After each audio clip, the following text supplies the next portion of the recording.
姑姑，你头发怎么回事？我就觉得长发太麻烦，给它剪了呀，怎么样？你是不是有什么事瞒着我？哎呀，我这剪了头发，怎么大惊小怪的呀？哎，你回来怎么没提前跟我说一声，我好去接你啊？你说为什么呀？我不是已经提交了辞职报告了吗？你的离职手续打算直接办到退休那天是吧？这离职它是有个程序，是需要时间的。我现在不是被领导已经赶回家了吗？你手里拿的什么？看看书都不行啊！别以为我不知道你打的什么主意。哎，姑，你这次回来不是专门招我走的吧？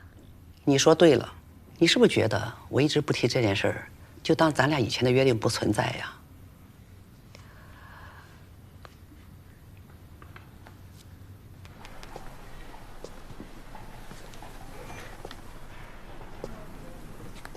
大妈，你去找一趟秦修文吧。哎，洗个海水澡。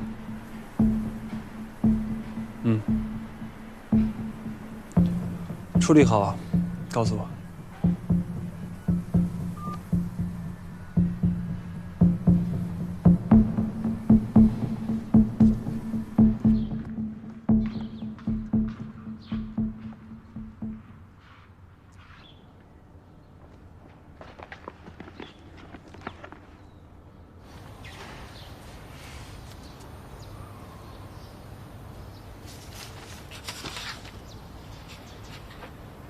正确吧？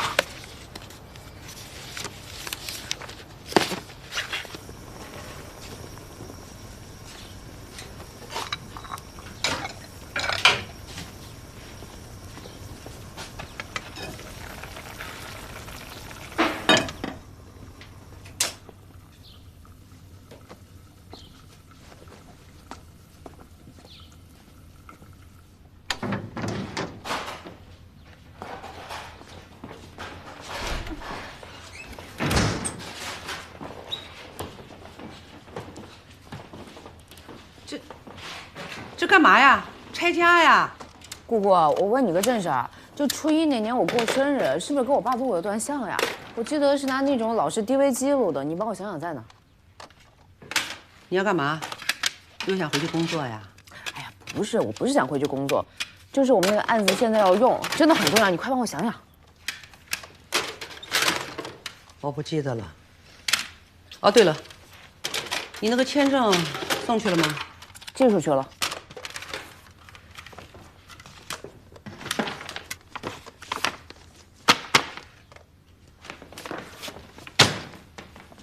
你又骗我，我就知道你想借这个机会再回去工作，是不是？兰兰，你答应过我的。姑姑，我忘不了，你忘得了吗？我爸死得这么不明不白，我查这么多年案子，现在好不容易有转机了，我真的不想放弃。我要是查不明白，我真的没办法安心跟你走。行了，别说了，赶紧都给我收拾了啊！立马跟我出国，赶紧说。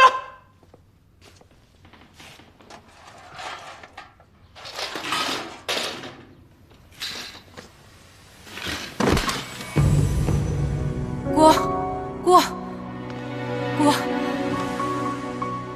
你怎么了？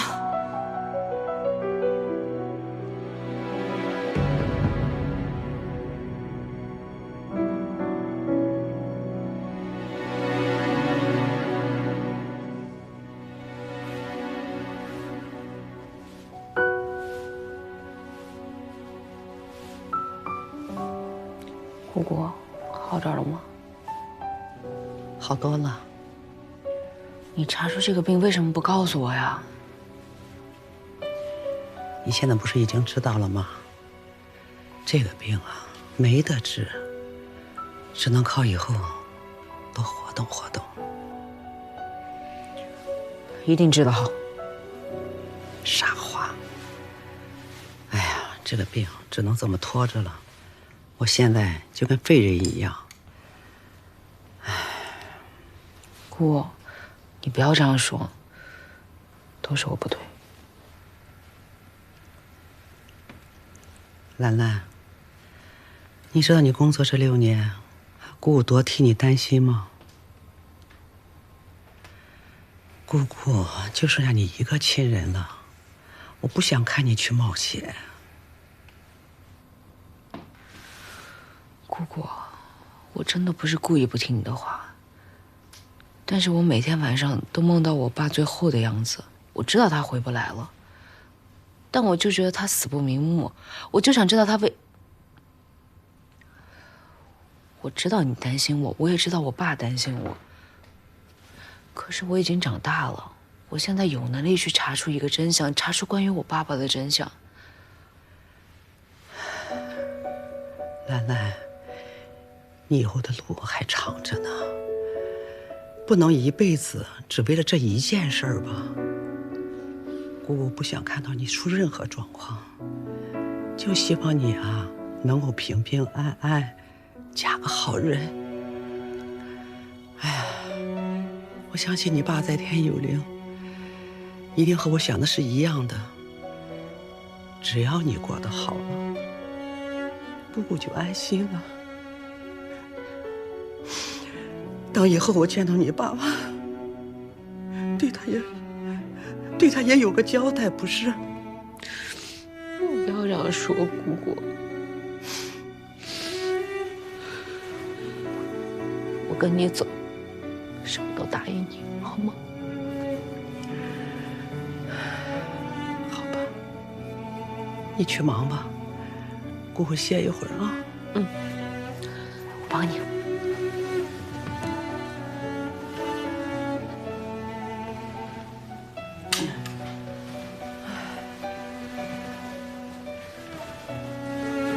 去吧。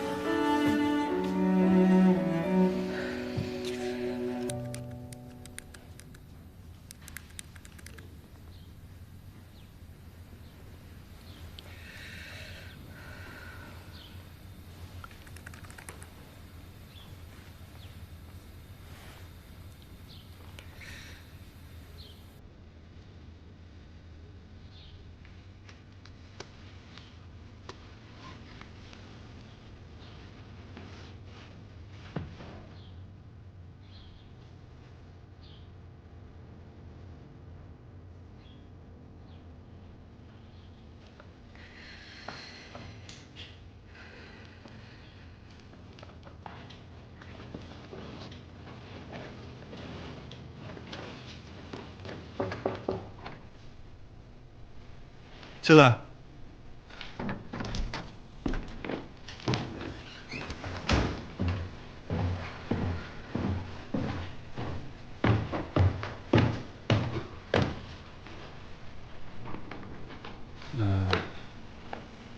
我刚才听到了一些。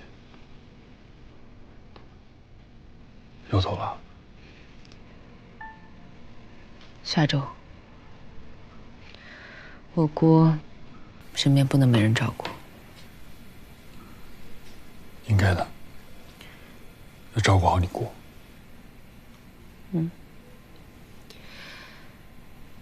顾平安，我不能跟到最后了。如果有一天案子有了结果，你能告诉我吗？这规定你知道，但是能说的时候，我一定告诉你，啊？也对，刚才我又不专业了。李兰，我能帮你什么吗？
兰兰，别看了，出去以后你会有新的生活。姑姑，我能把这件衣服一起带走吗？还是留下吧。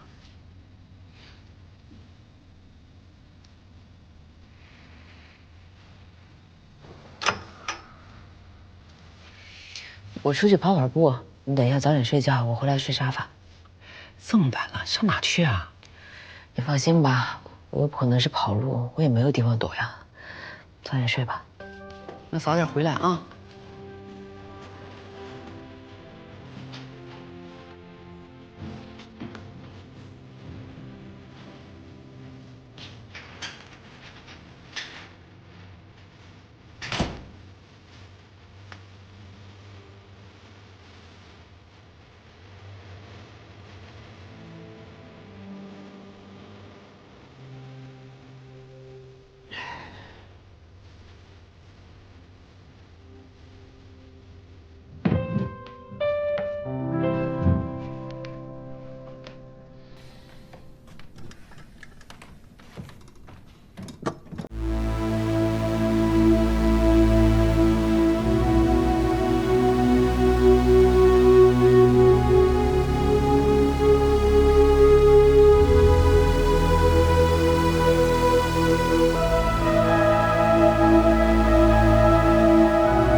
李先生，进来吧。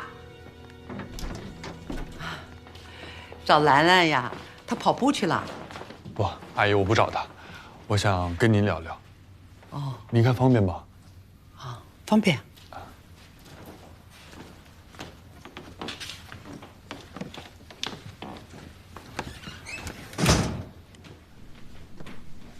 阿姨，您慢点。然后想谈什么？是谈房租呢，还是谈对这个房子不满意啊？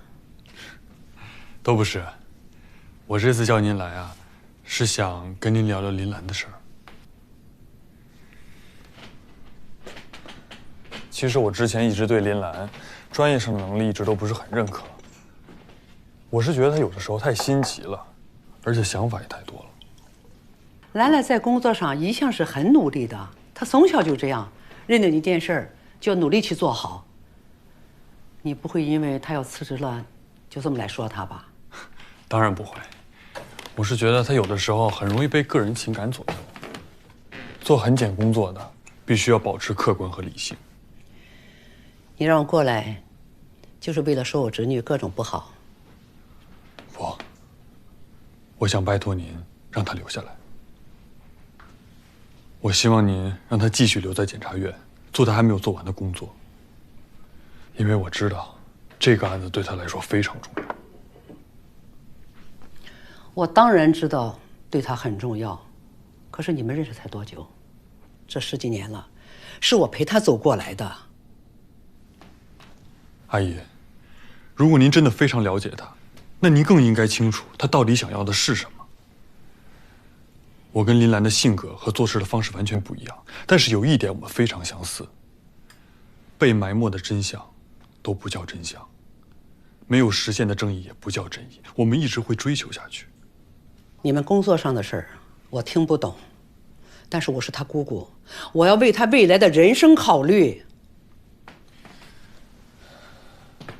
阿姨，我明白，但如果您真的想替他未来考虑的话，您就更应该让他做他想做的事儿。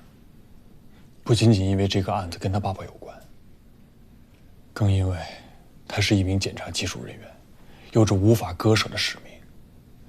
我觉得林兰只有突破了这个案子，才能彻底的走出来。您觉得呢？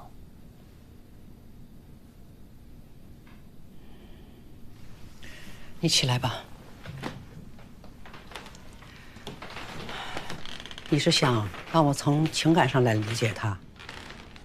我没见过林兰的爸爸，但是这个房子里所有的痕迹都告诉我，这一定发生过什么。而且我也相信他坚信的一切。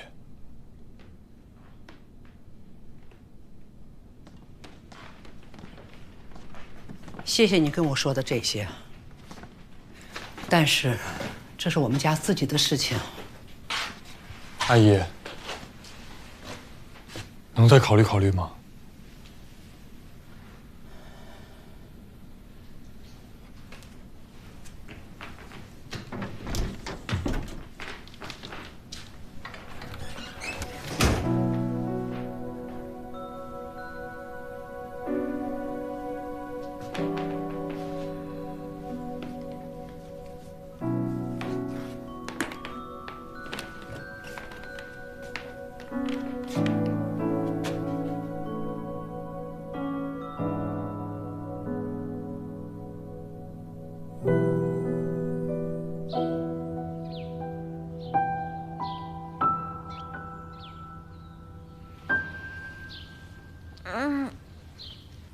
姑姑，你醒了吗？姑姑，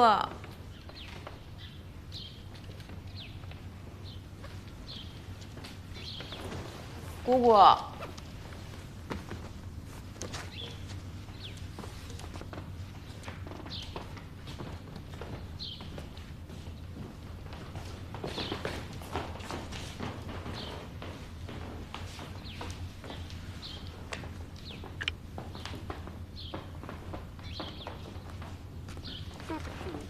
您拨打的用户暂时无法接通，请稍后再拨。对不起，您拨打的用户暂时无法接通，请稍后再拨。Sorry, the subscriber you dialed cannot be connected for the moment.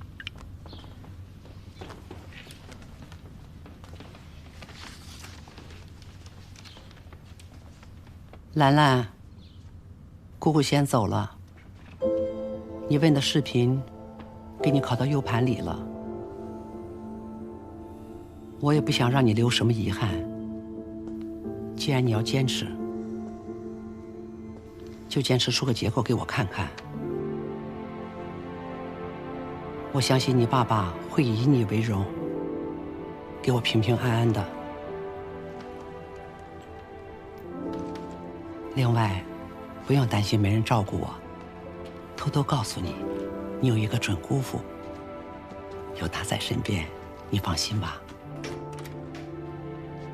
兰兰，姑姑对你只有一个心愿，希望你活得不要太累。我虽然选择让你留下，但是你什么时候觉得累了，一定要告诉姑姑，姑姑永远都是你的退路。进来。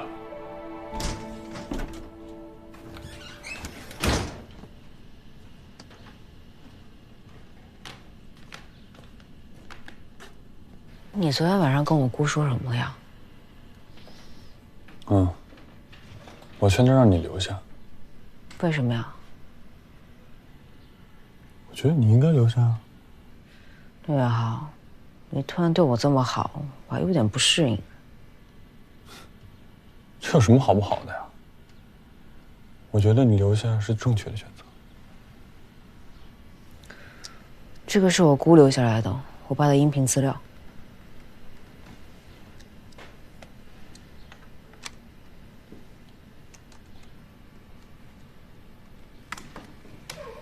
爸爸，我现在就想吃了。一会儿啊，你多吃点啊。好。哎，老赖站起来了，站起来了，来。好，请你快点过来吧。啊，快，来。来。备，祝你生日快乐，祝你生日快乐，祝你生日快乐，祝你生日快乐。许愿。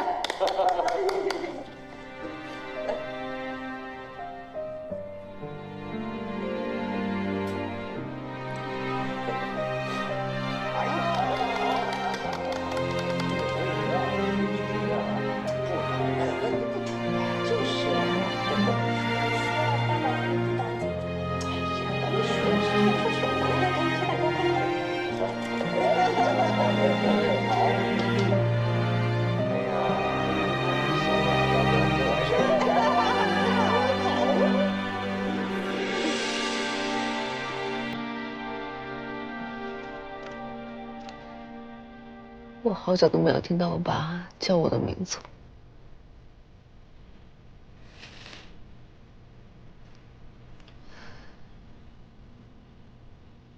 这个音频质量其实还不错，完全可以拿去做样本，这样就可以分出你爸爸的音轨，拿去对比了。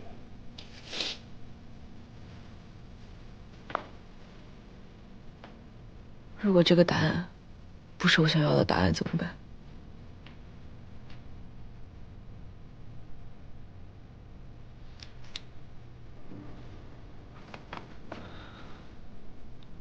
那你想要什么答案，林兰？我相信你坚信的一切。如果这个音频不能证明你爸爸的清白，那咱们就去找新的证据。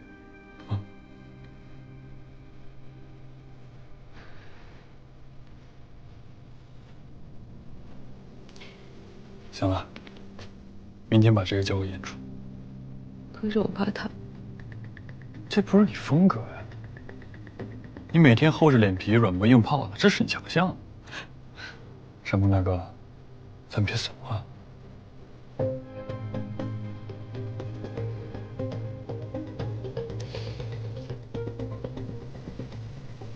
永远不会。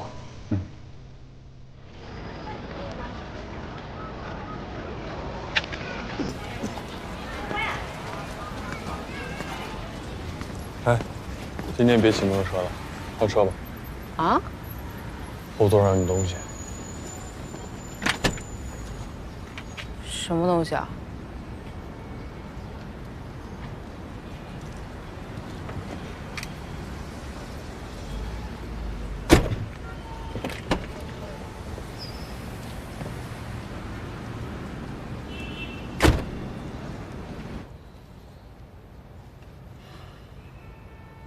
我打扫屋子的时候，偶然发现了这些照片和胶卷，发现是你爸爸的东西。我之所以没在家里给你，是有一些胶卷还没洗出来，想看看你怎么处理吧。我从来都没看过他这些照片，我以为他不喜欢拍照。应该是宣传部人拍的吧？但我觉得这些证据就能证明你爸爸是个好人。谢谢你做这一切。谢我干嘛？在证据链没有完整之前，我不会轻易下判断。林伟浩，你说的对，我欠你一个人情。行啊，那麻烦你5星好评啊。这里面的胶卷你比我懂，麻烦你帮我洗一下。行。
决定进一步验证就是对的，这段录音确实有问题。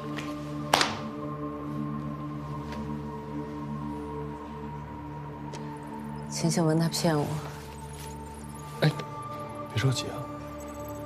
我是给老钟上报。等这个结果出来，一起报给老钟。秦修文和穆先生的耳廓对比，对，耳垂的形状和大小，耳部与头部外缘线的搭配位置，正面耳廓的外展程度和侧面耳廓的整体情况，匹配度99%。这秦秀文就是穆先生。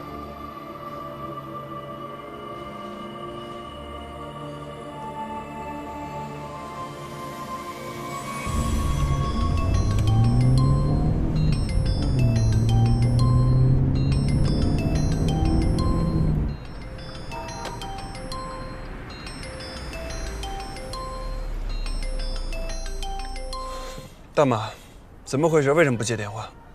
哎，你说我今儿算幸运还是倒霉呀？我路上撞了一姑娘，这姑娘挺漂亮，还在她身上弄了个小纪念品。什么意思？别着急呀，我这不是想跟你谈谈条件吗？你说。你看啊，你呢有美女陪着吧，还快有孩子了，我就没法跟你比了。我得替你卖命，完成你交代的每一件事儿。我岁数不小了，也想娶媳妇生孩子了，所以呢，我想要笔钱。大妈，我让你做的事你做了吗？我办事你还不放心？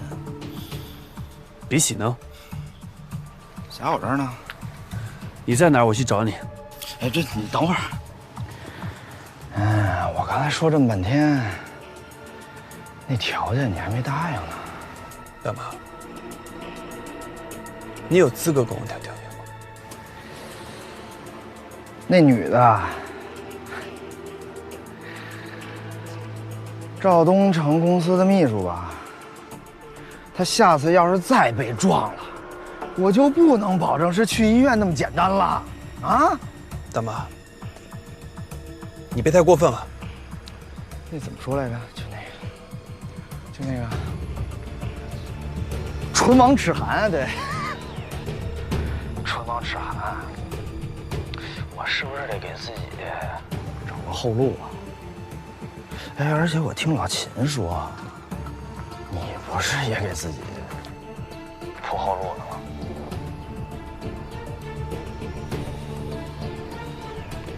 你听好了，我给你准备40万，准备好了我去找你。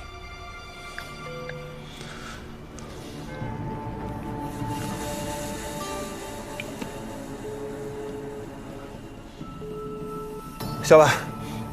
你在哪儿？我在医院做产检呢。你在那儿不要动，我去找你。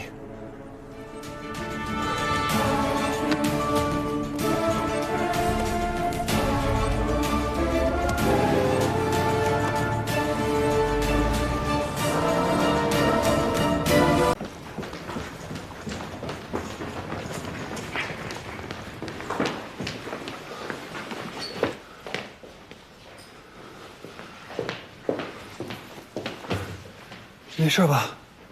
没事儿，你干嘛呀？跑得满头大汗的，我就摔了一跤，没事儿。你跟我说，你去哪儿了？我没去哪儿，我就是刚才过马路的时候，有个人走得挺着急的，他撞了我一下。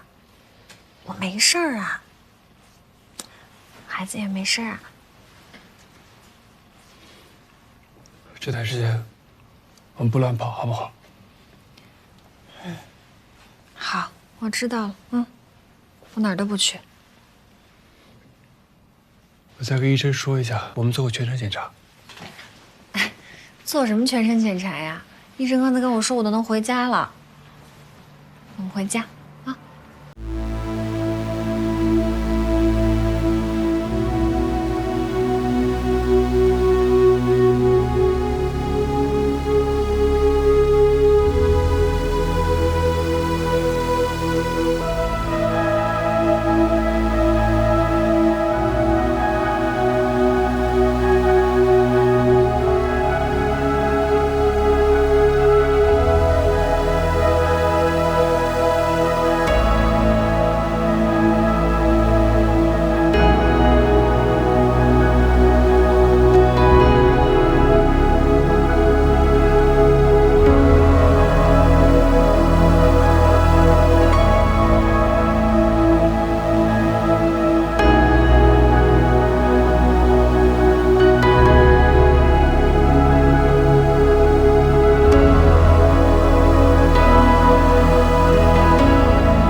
退路。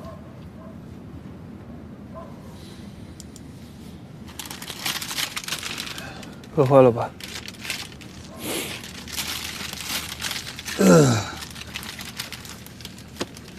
钱、护照。那要是这样，咱还是按老规矩来。我那货呀，该给你出还给你出。你说，都给我做的这么周到了，我也不能给您掉链子，是不是？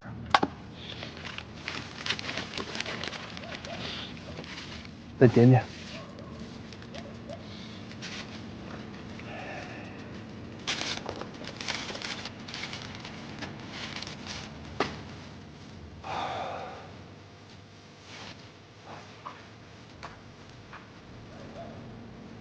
加勒比海不错，那是天堂。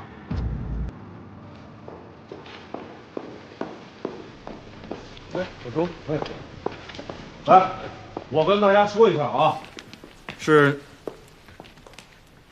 这头发剪得好，正好林兰回来了，我也跟大家分享一个好消息。根据大家整理的资料，现在可以证明，这份录音是伪造的。而且秦修文就是当年的穆先生，现在公安对秦修文正式展开抓捕，真相呼之欲出啊！大家加油干，好吧？走。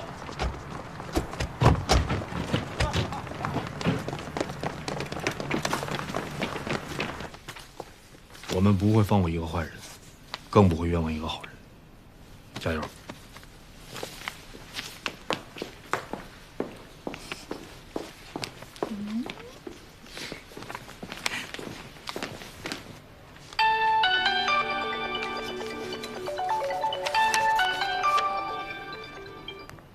哎，老周，公安扑空了，李队他们赶到现场的时候，秦修文已经跑了。你们现在马上去现场，协助公安调查。好，我明白了，马上去。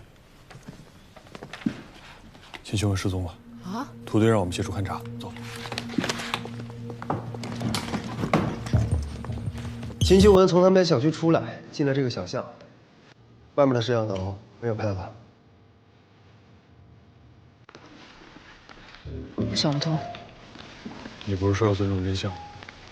我在想，我爸当年知不知道秦修文还有这么一面？还有他跟我爸的死到底有没有关系？他们家是别墅区，人车分离，这车应该不多啊。车辆我已经排查完了，一共有200多辆车进出，车牌号我已经整理好，转交给公安了，正在排查。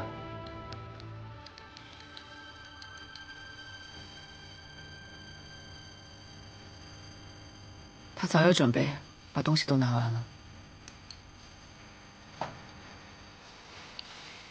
镊子给我。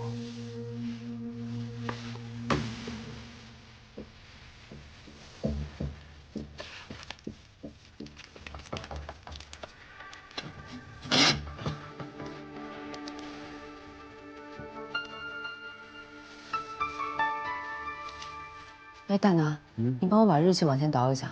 好。对，就是这天，我去了秦修文家。哎，大拿，停一下，这辆车怎么这么眼熟呀？宋白宇的车。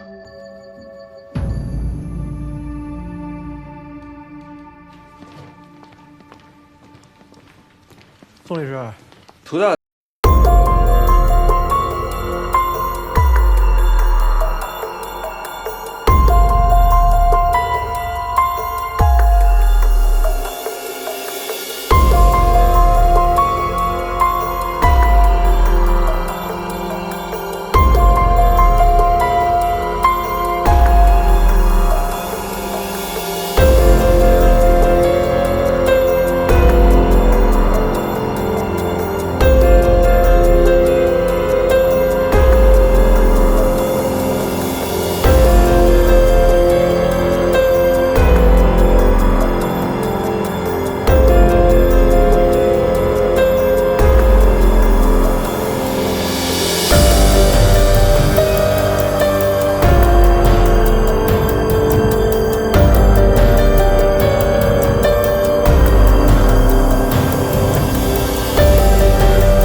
不要离开汉江了。也许用不了几天，我们还会再见面的。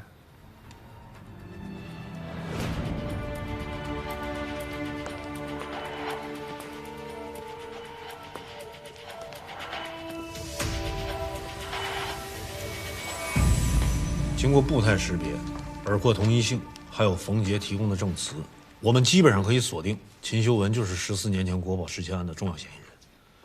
但是这小子啊，太狡猾，公安抓捕之前已经跑了。经过鉴定，在他家保险柜上提取的那些残留物啊，为纺织品丝线。这些纺织品丝线跟市面上文物收藏锦盒的那些材质啊，有较高的相似度。所以呢，我们可以推断，秦修文很有可能带着这些非法获取的文物已经潜逃了。为了不使咱们的文物流失海外，必须找出突破口，揪出秦修文。都听见了吧？干活去吧！去干活，别愣着了，找出秦修文。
怎么起这么早啊？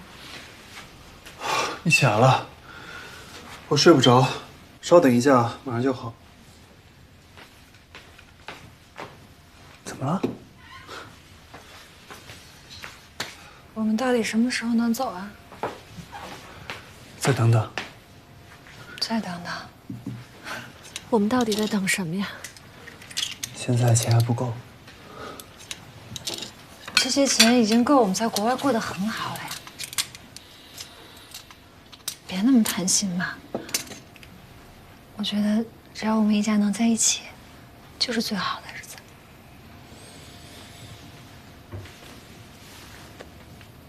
好，听你的。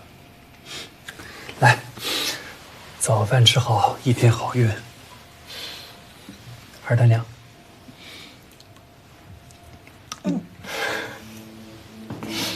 今晨5时许，在我市郊区东韩海运码头附近发现一具男尸，死者马振强，无业，死因不明。由经过此地的热心市民发现并报警，目前警方已经就此展开。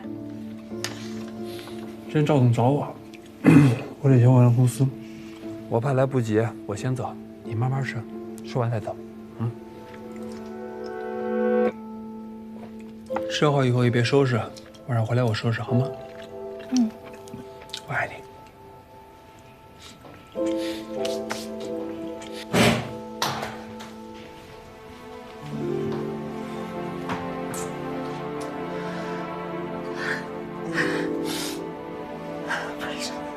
不是，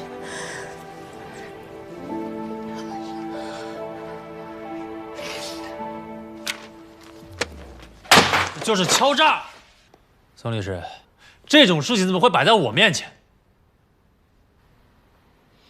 毕竟公司的确对周围村子造成了破坏。宋律师，我1分钱也不给。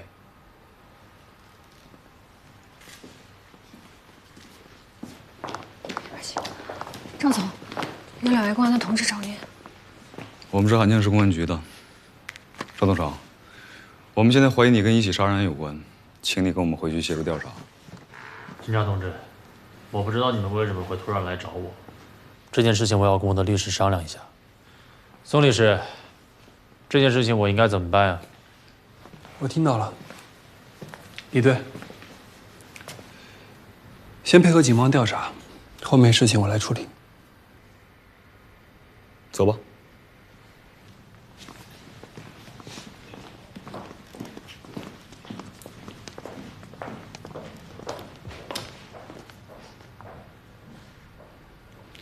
没事儿，问题会解决的，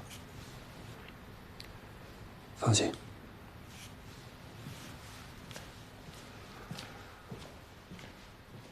几天前，我市又发生了一起杀人案，公安在现场找到了带指纹的凶器，根据指纹锁定了东韩集团智捷环能有限公司法人代表赵东成，但赵东成坚称自己没有杀人，也提供了不在场的证明。根据调查，赵东成也确实跟死者没有交集，应该是跟股票有关吧。继续。我们在现场发现的这个锦盒和在彭娟家发现的那只锦盒，从形状和大小上基本吻合，而且跟秦修文家的保险柜里的织物具备统一性。那不仅跟古平案有关系，还跟他背后的古董走私集团也有关系，这重大发现呀！重大发现，好玩着呢。好好看看，看看有什么新发现，给公安辅助。江女，给他们介绍一下死者情况。死者是一名外号叫大马的货车司机，涉事车辆就注册在大马的名下。死者的死亡时间是在案发当天的凌晨3到5点。我们在死者的腹部发现了致命伤，可以确定为他杀。公安在发现尸体的时候，尸体已经被野狗吃了一部分。然后有什么想法？继续。公安在现场还发现了5个烟头，与死者的 DNA 是一致的。死者的面部有淤青，有皮下出血状况，死因是因为肝脏破裂而导致的失血过多。现场发现的3棱刀与死者的伤口也一致。另外，死者身上有多处的撕裂伤，现在已经确定是犬类动物所导致的。我看到现场就有这些肉屑，是野狗咬完之后留下来的人体组织吗？不是，是猪肉。猪肉。公安在现场发现肉屑的脂肪颜色和肌肉组织与人类不一样，进一步的检测之后，可以确定肉屑是猪肉。我看过公安的检测报告，没有任何问题。是为了吸引动物，破坏现场痕迹。根据现场的情况来看，大概出现了4到5条左右。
且具备超出常人的反侦查能力。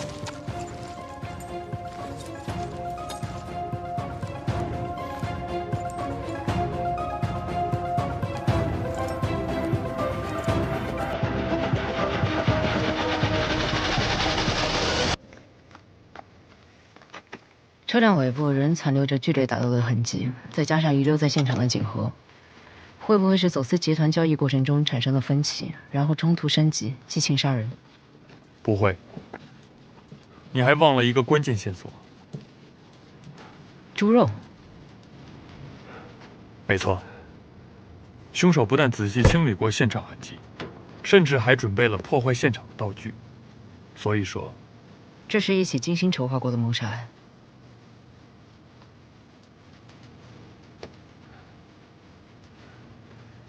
不过你也说对了一点。什么？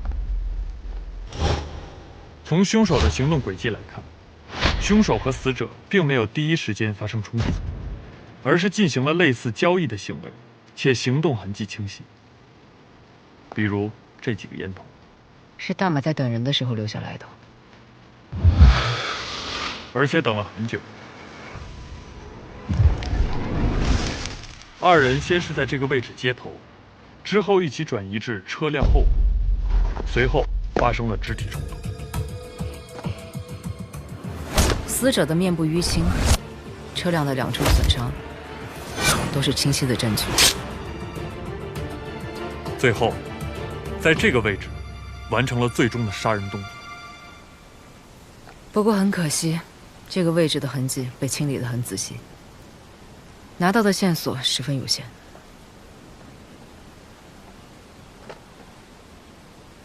这个位置是现场猪肉抛洒最集中的区域，留下最密集的野狗的痕迹，也因此是整个现场痕迹破坏最严重的区域。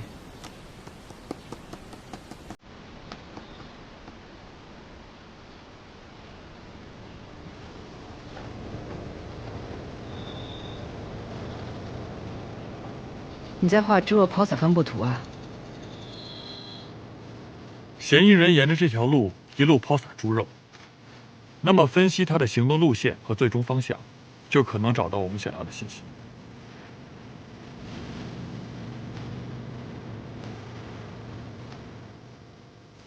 这个地方的猪肉竟然也这么密集啊！这里应该是猪肉抛洒最远的区域了，嫌疑人很有可能在这里撒完全部猪肉，然后上车离开。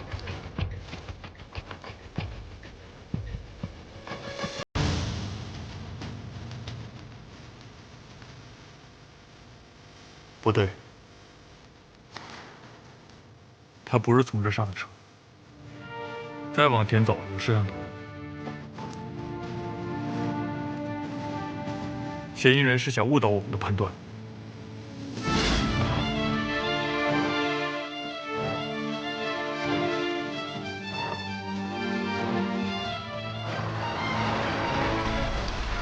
然后，大马死的这个位置，刚好是3个监控的盲区。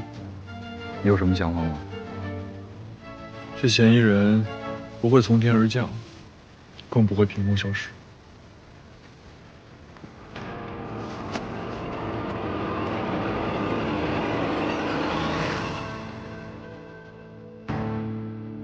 你不觉得很奇怪吗？国保案重启之后，宋白宇跟每一个阶段的关键人物都有关联。秦秀文保险柜里的锦盒出现在了大马的货车上，而秦秀文失踪前见的最后一个人就是宋白宇。如果宋白宇确实从彭娟家拿走东西的话，那宋白宇会不会是这个链条上的顶端人物？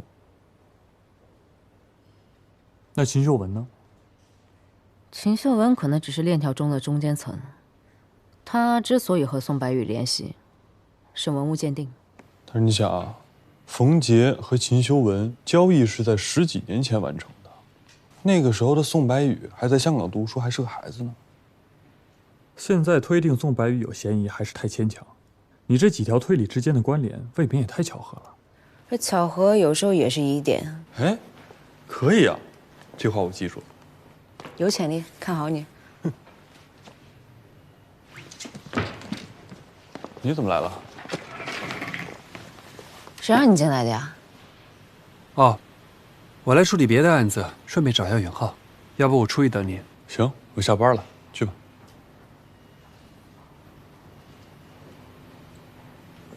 嗯。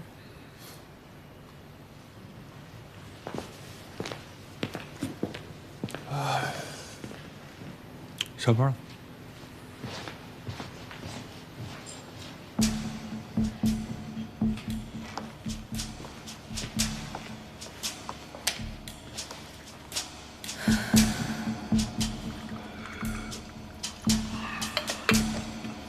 行啊，这手艺不错，也快赶上我了。嗯，豆子不错啊，尝尝。觉得好啊，我给你分了一包。嗯，回去慢慢品。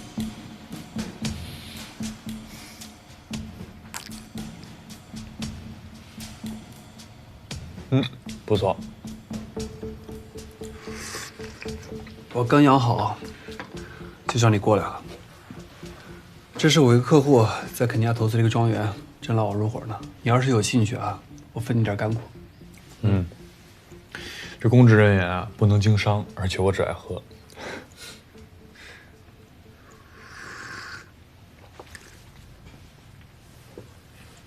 秦修文失踪了，警方找过我了。怎么，怀疑到我头上来了？老宋，这工作上的事儿不能说。咱们两个好久没有坐下来聊会儿天了。既然说到工作，我就多说一句。嗯，你离职的事情，我真的不能左右我客户的行为。我就是做我律师该干的事情。我知道，这事儿我没怪你。这件事儿啊，确实是我的问题，我承认。啊。我就是觉得你不公平。你干嘛一直待在检察院啊？哎，行了行了，差不多得了。有时候啊，真替你干着急。做检察官只会让你被束缚住，你需要更大的空间去施展你的才华。是啊，有的时候我也替你着急。你说你这一猛子扎进坏人堆里，我是抓你呢，还是抓你呢？还是抓你呢？我呀有谱，律师干什么我干什么。哎，我律所合伙人的位置还一直留给你呢啊！你要是愿意，随时来，怎么样？最佳拍档。行了。别画大饼了，我不感兴趣了。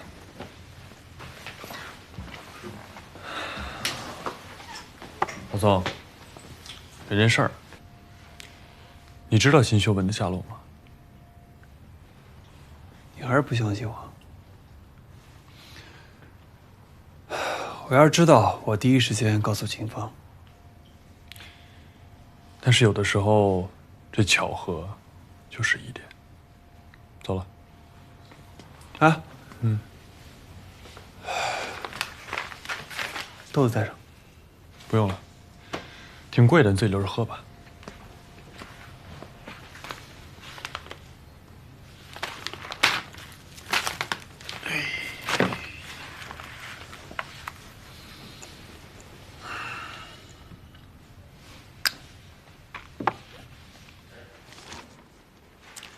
公安一共排查了被害人大马死亡前后3小时之内的3个监控，分别是发现被害人尸体路段前后2个监控，以及新航码头监控。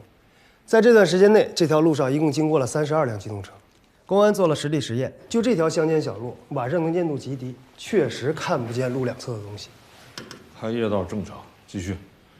在袁浩他们的提示下，公安重点排查了这些车辆，在一段不到200米的路上逗留的时间。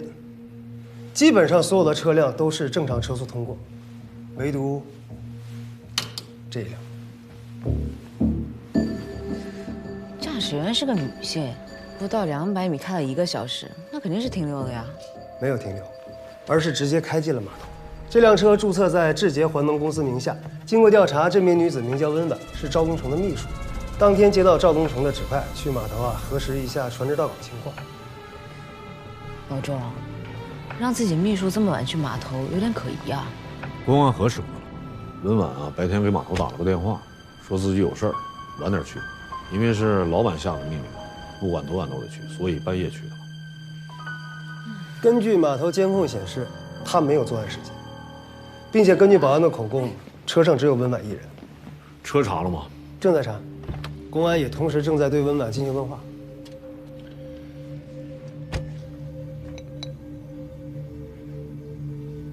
你们之前不是已经找我问过话了吗？这种问话很常见，你不用紧张，把你知道的情况再说一遍就行了。你最后一次去码头是什么时候？上周3晚上。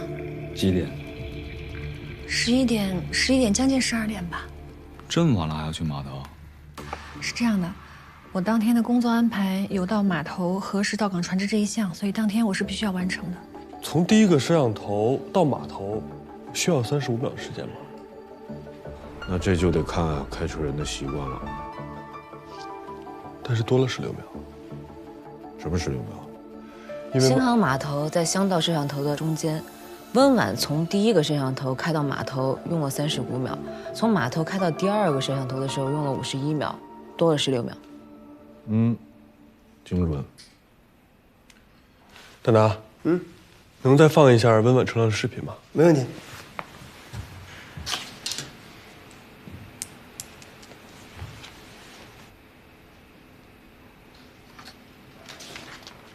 可以了，谢谢。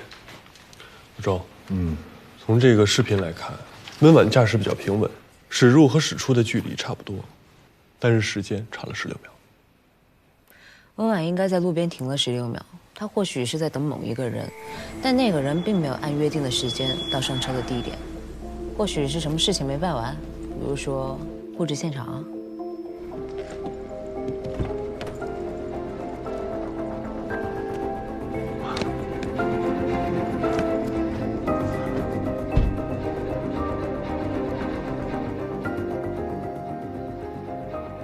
这样，会后呢，我跟公安同步一下情况，看看公安那边还有什么新的线索。如果有结果，我第一时间跟大家更新，好吧？那就散会。那天晚上跟你一块儿去的那个人叫什么来着？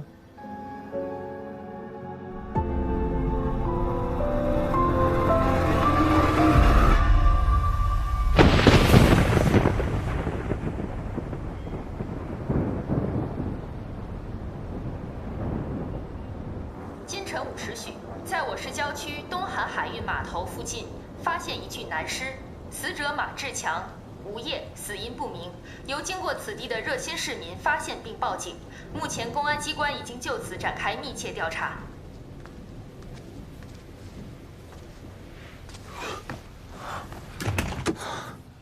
不好意思，是不是熏到你了？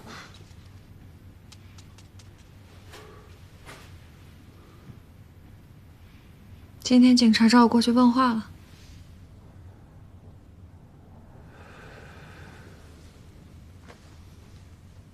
白月，我到底什么时候才能跟你妈见一面？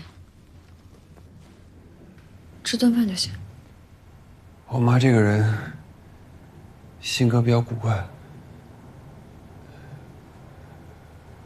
我尽快安排。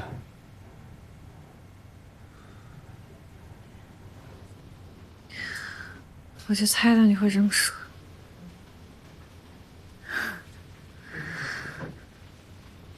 我怀孕的事儿瞒不了多久了，我得在赵东成知道之前就提出辞职。我知道。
何留神。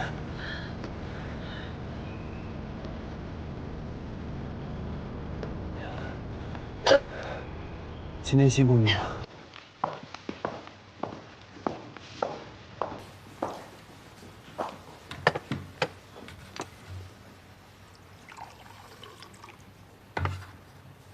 老板，不好意思啊，我回来了晚了。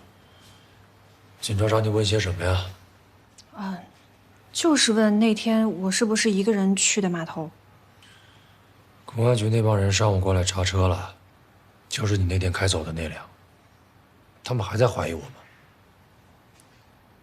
我觉得不是吧，因为就是一些很常规的问话。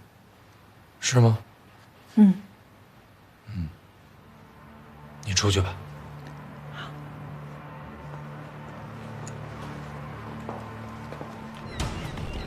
我们已经找文婉问过他了。虽然我们查到了他案发第2天的可疑行为，但这些都无法构成有效证据。走，雷伟。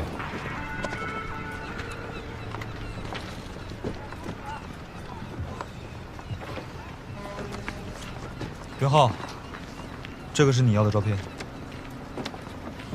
行，来的正好。这儿就是东师傅海海运。您见过这个人？我们调过监控，案发当天，正好是赵东成公司的船只靠岸后卸货离开。这个人您见过吗？虽然赵东成排除了杀人嫌疑，可无论是作案地点还是涉案车辆，都跟赵东成和东韩海运有着千丝万缕的联系，这里面的疑点非常大。我们分析过，嫌疑人为什么会选择在这个地方动手，很有可能是为了把注意力集中到赵东成身上。好，谢谢啊。他们都没有见过大马。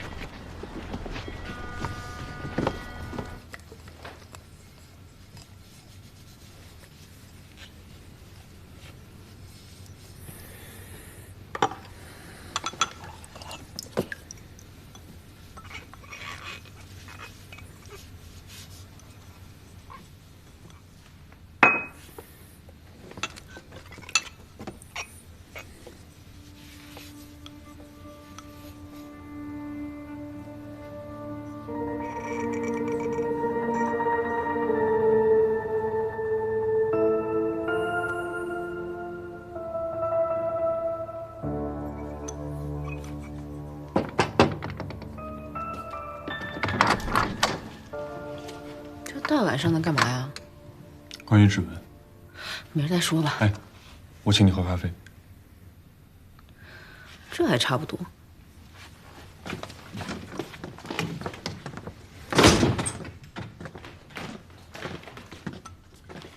这个咖啡杯上啊有我的指纹，如果你想提取指纹的话，你得用什么办法呀？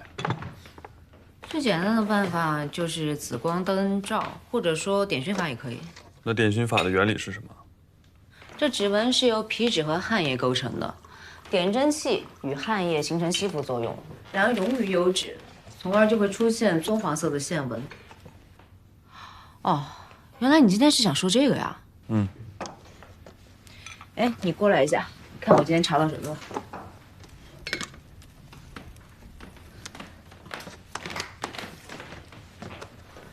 这个赵东成是东韩集团的太子爷，他自己很有想法，专门开了家垃圾填埋的新型环保公司。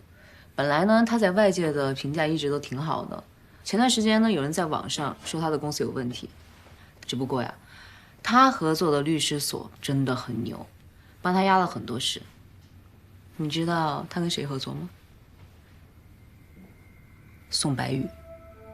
你想一想，在大马的死亡现场也发现了古平案的证物，即使赵东成没有杀大马，但是现场有他的指纹，宋白宇轻易就可以拿到他的指纹。这个宋白宇和古平案有千丝万缕的关系，只不过现在我们找不到证据。现在我们能做的，是确定现场的指纹不是赵东成留下来的，然后我们就知道该怎么做了。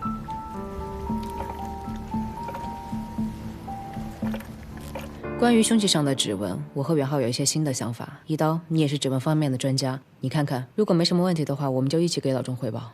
没问题，来吧。之前在检测报告上说，在紫外光的照射下，这刀柄上有明显的指纹痕迹。但是我们用点星法对证物进行检测，在同样的位置并没有发现指纹。再把证物放入印3筒指纹熏显箱，同样的，我们并没有得到指纹。我明白了，这2种方法都没有提取到指纹，也就是说，这个指纹里没有油脂和蛋白质组织。你们认为这个指纹是伪造的？对，因为指纹是伪造的，所以这指纹膜的材料，不管是硅胶还是乳胶，都不可能像人体皮肤一样留下真正的汗液、油脂和蛋白质。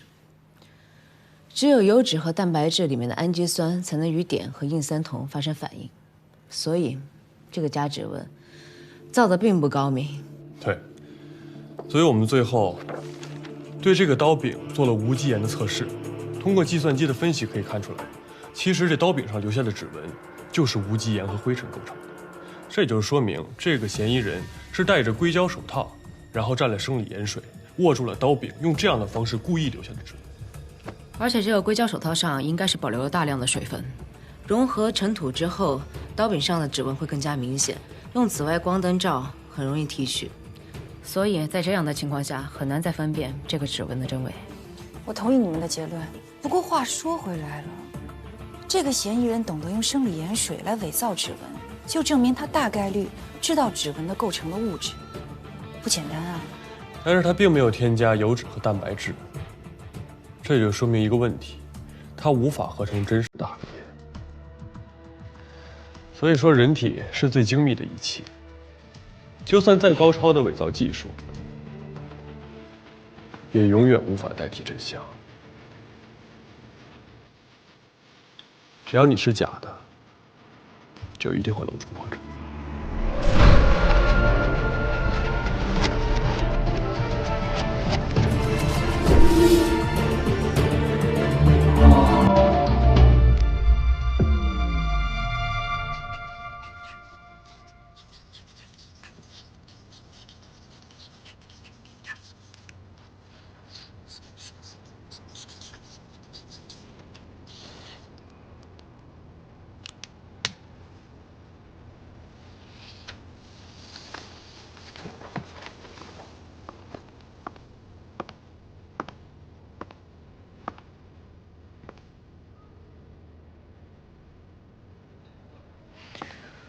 这个宋白宇啊，绝对有问题。现在你明明已经怀疑他了，为什么不上报？现在还差一个关键点。初中数学你学过吧？有话直说。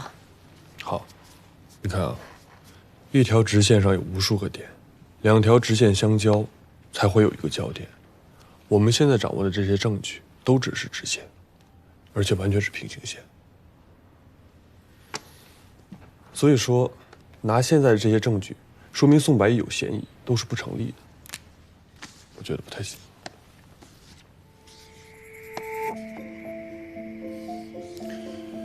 如果说拿到赵东成的指纹，并且进行伪造是一条直线的话，那么我们现在就需要另外一条直线，一条和其他直线有相交点的直线。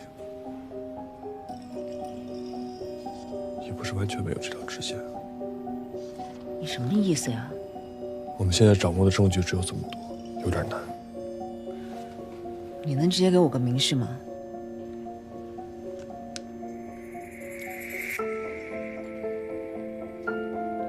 完美犯罪。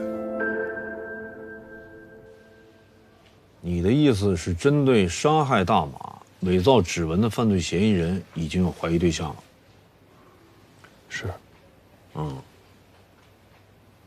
你有什么想法？我跟他有一样的怀疑啊。那你说说吧。好，我怀疑宏图律师事务所的律师宋白宇和赵东成有合作，具有拿到赵东成指纹的可能性。宋白宇，王大治的辩护律师。对，就是他。他和秦修文有商业来往，而且这个宋白宇跟古平案所有的涉案人员都有关联，就这一点就很值得被怀疑。你们说的这些叫有罪推定，是不是认识赵东成的人都有提取他指纹的可能性啊？第二，宋白宇虽然本身有一些巧合，但是凭你们说的这些，他不能构成为证据。老周啊，其实还有一点，就是现场发现那些猪肉。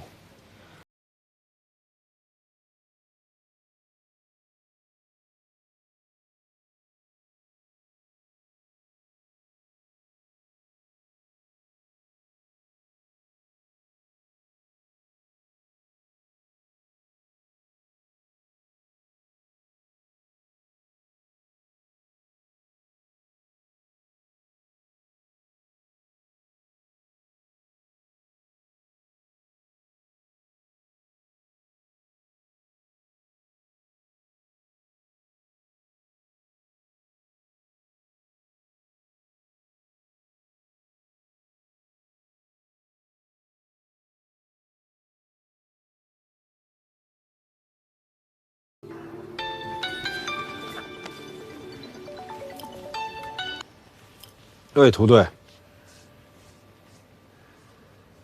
哦，好啊，这是重大发现呐。好，好嘞，好嘞，辛苦啊！哎。公安在进一步勘查车辆时，在副驾驶发现了一些毛发和一些极其小的纺织品纤维，样本都属于秦修文。现在正式锁定秦修文为第一犯罪嫌疑人。你们现在去协助公安调查。虽然说你们的怀疑也有道理，可是咱们处理案件还是要跟着证据走。好。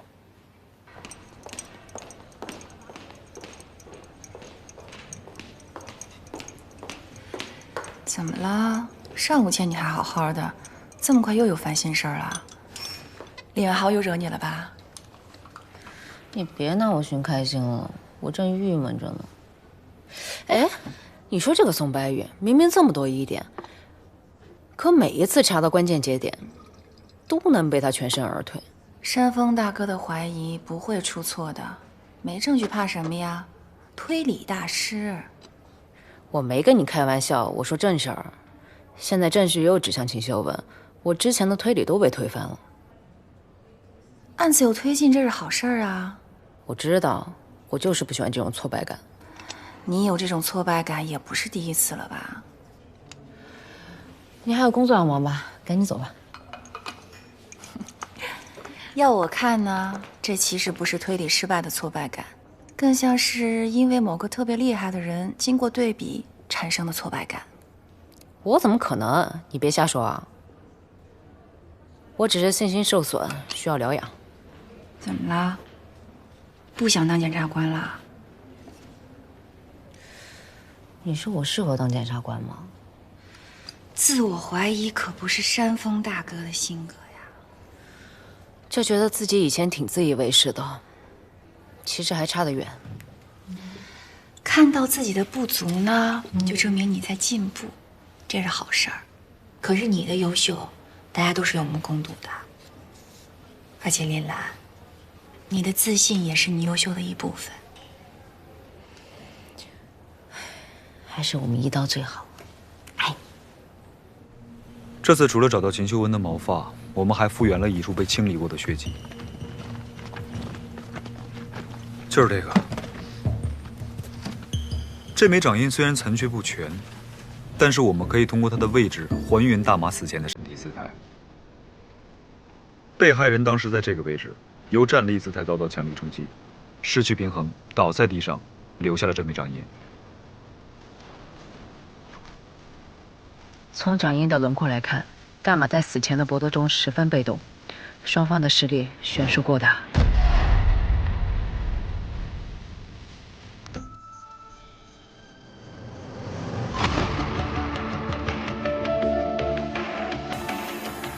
这条线索目前还是孤立的，只有找到它与其他线索之间的关联，才会有进一步的发现。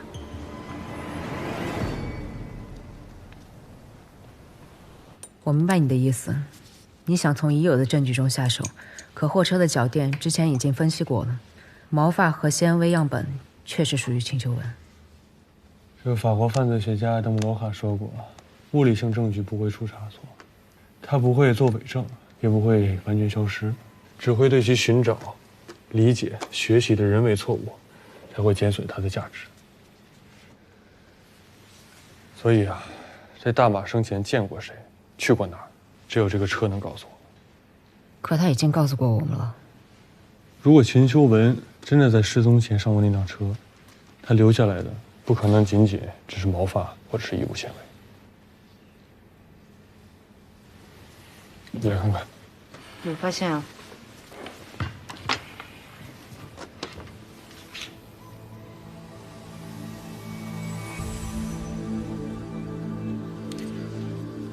是海藻生物。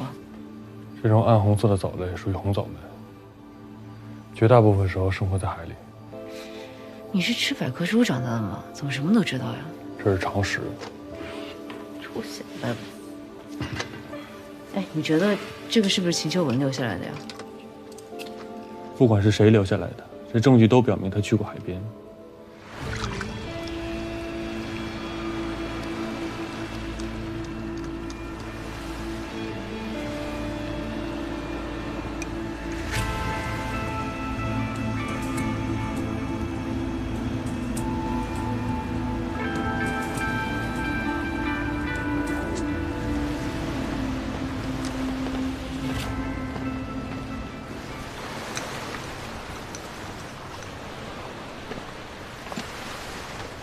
怎么样啊？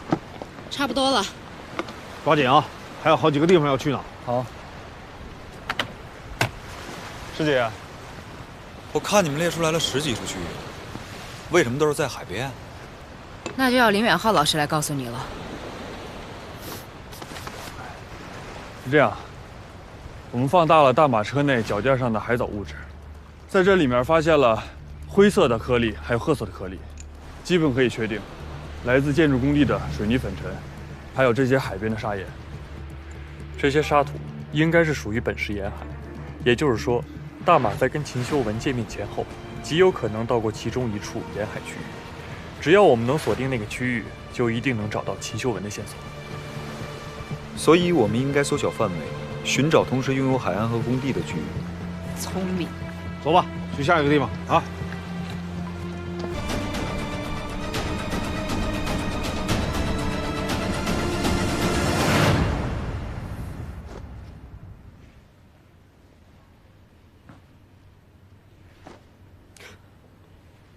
你干嘛呢？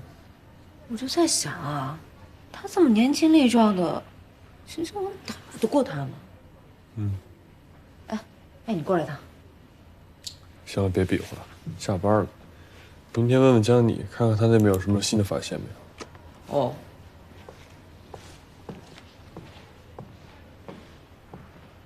翡翠冰。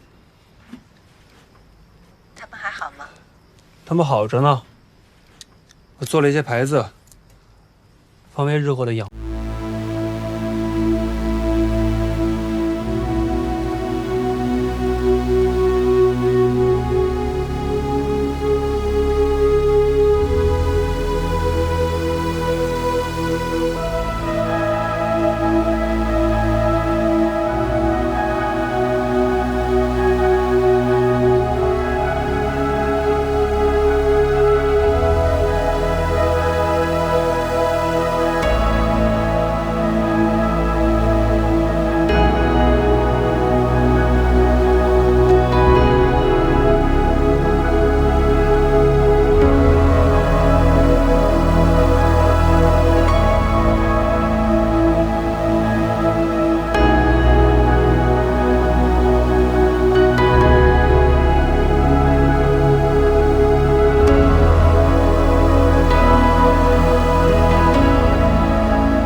大马一拳就把他干倒了。而且以现在凶器刺入的角度，这个秦修文他不可能以这种姿态来杀死大马。秦修文身高1.75米，死者的身高跟我差不多。宋白宇多高？189。你多高？86。哦，来吧，你比划一下。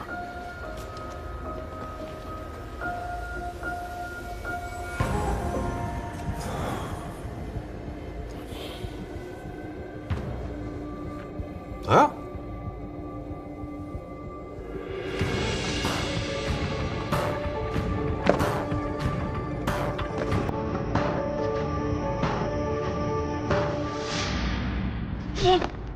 这高度差不多啊。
你还好吗？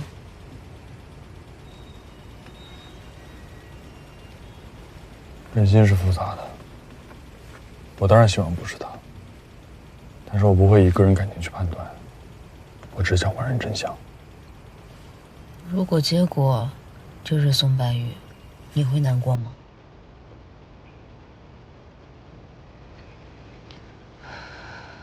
我也有过这样的感觉。秦秀文的事情，对我来说也是个打击。就是你信任的人，根本就不是你想的那个样子。你珍视的人离你越走越远，你却无法靠近。如果再能遇到秦修文，我只想问他为什么要这样做。理由呢？我觉得他一定是另有苦衷，不然不会如此。不，无论什么理由，他都不应该走错路。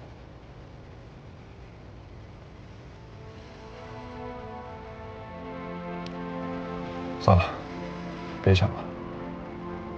这真相就在证据里，只有解开真相，才能找到所有答案。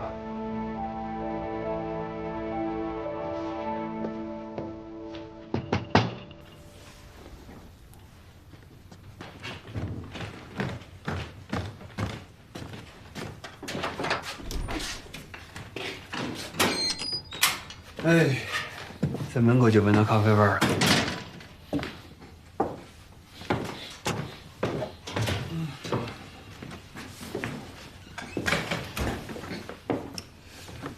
肯尼亚，对。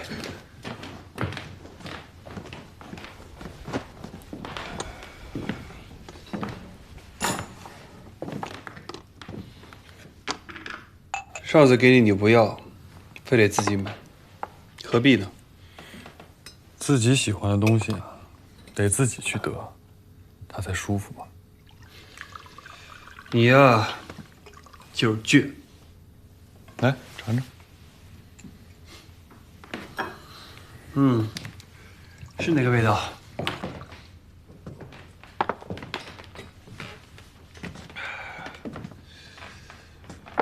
说吧，找我什么事啊？不可能只是喝咖啡啊。就是想跟你聊聊完美犯罪。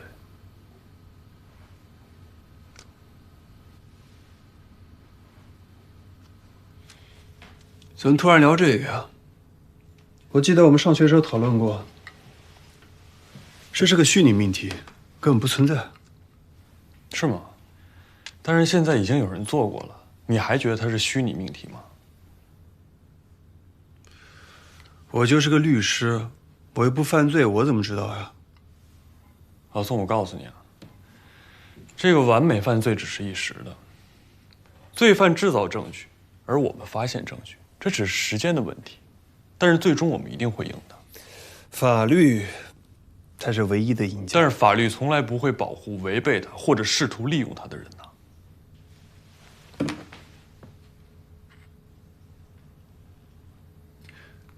你今天感受倒是挺多呀。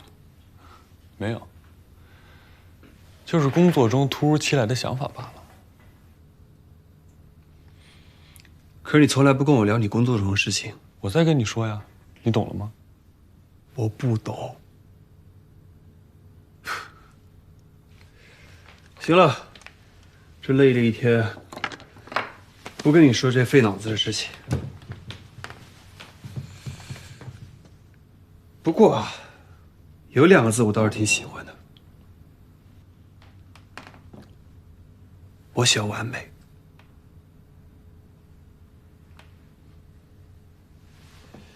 咖啡我喝了啊。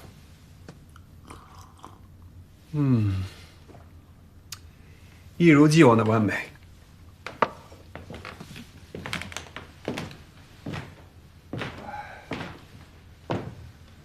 我还得回趟公司。以后啊，不要老是讨论这种严肃话题的时候再找我。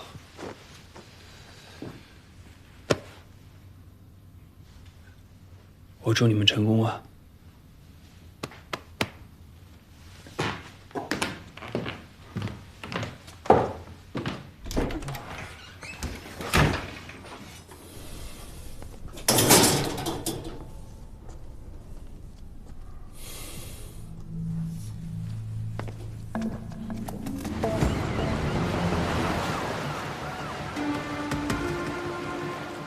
所有人，周围都查一遍，仔细一点。同一性报告出来了，我们搜集了6号样本海岸，沙土的成分和地毯上的一致。好，把报告交给老钟，咱们收工。小孙，你带着大家伙去那边。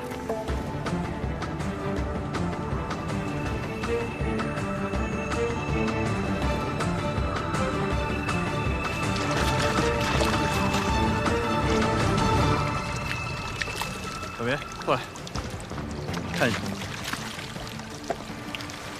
没错，就是这双鞋。李队，有发现！报告来了。谢谢。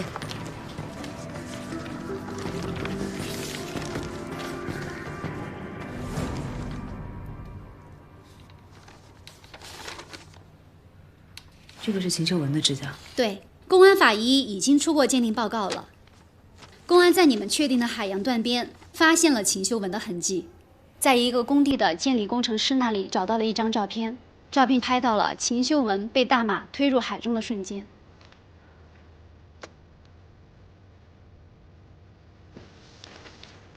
秦秀文消失了太长时间了，以悬崖的高度，还有海水的深度，她生还的几率微乎其微。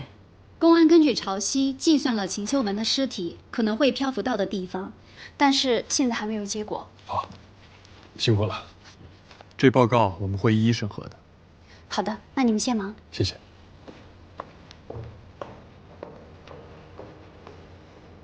秦秀文死了。是，但是现在还不能下这么绝对的判断。越是这种时候，越要冷静，这样才能洞穿假象，明白吗？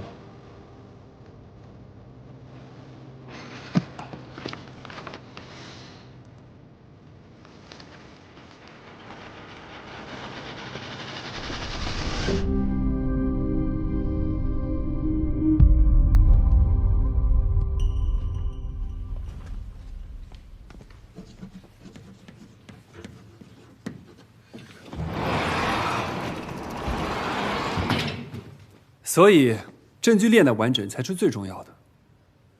我们设想一下，如果在一个犯罪现场，犯罪嫌疑人的足迹、生物组织等等证据都被野生动物、天气或者人类活动破坏了，如果野生动物、天气或者人类活动都是被设计和控制的，追寻者追寻答案的过程也是被控制的，那这是什么？我们都知道，证据问题是诉讼的核心问题。如果证据不足以还原事件的本来面目，那就无法进行裁决。只要可以利用证据或者破坏证据导致证据链不完整，那就无法进行诉讼。而此时，追寻者追寻答案的好奇心会使他进入预设的跑道当中，他在跑道上看到的每一个风景，都是被设计的，这就是完美犯罪。不可能。为什么不可能？本来就不可能。你说的这些只存在于理论，实际中根本完成不了。人只要活动，就一定会留下痕迹。你就算智商再高，也不可能超越自然规律。消除痕迹就会留下消除痕迹本身的痕迹，那破坏痕迹也是一样的。但是追求证据的人不会永远被诱导。像你说的这个完美犯罪，或者说是试图操纵他人的犯罪行为，根本就是幻想，那是虚拟命题，不存在的。不错，不错，不错，很精彩，感谢两位同学的辩论啊。同学们，以证据链的还原为主题，每人一篇论文，下周交啊。来，下课。